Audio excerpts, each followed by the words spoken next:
ವಿಜಯಪುರ ಜಿಲ್ಲೆಯ ನಾಗಠಾಣ ತಾಲೂಕಿನಲ್ಲಿ ಬಸ್ ಪಲ್ಟಿಯಾಗಿ ಪ್ರಯಾಣಿಕರು ಗಾಯಗೊಂಡಿರುವ ಘಟನೆ ನಡೆದಿದೆ.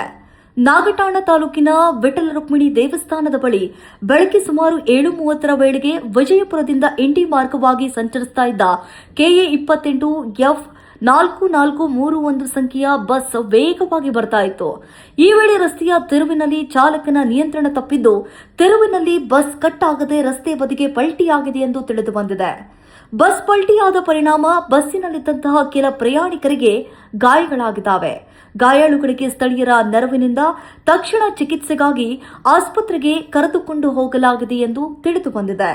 ಘಟನೆಯ ಮಾಹಿತಿ ತಿಳಿತಾ ಇದ್ದಂತೆ ಸ್ಥಳಕ್ಕೆ ಪೊಲೀಸರು ಭೇಟಿ ನೀಡಿ ಪರಿಶೀಲನೆ ನಡೆಸಿದ್ದಾರೆ.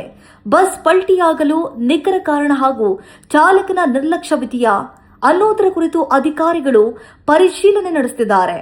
ವಿಜಯಪುರ ಇಂಡಿ ಮಾರ್ಗದಲ್ಲಿ ನಡೆದಂತಹ ಈ ಬಸ್ ಅಪಘಾತದಿಂದ ಕೆಲಕಾಲ ಆತಂಕದ ವಾತಾವರಣ ನಿರ್ಮಾಣವಾಗಿತ್ತು. ನಿರಂತರ ಸುದ್ದಿಗಳಿಗಾಗಿ ಸಂಪರ್ಕಿಸಿ ವಿಶ್ವದೃಷ್ಟಿ ಕನ್ನಡ ನ್ಯೂಸ್ 24/7.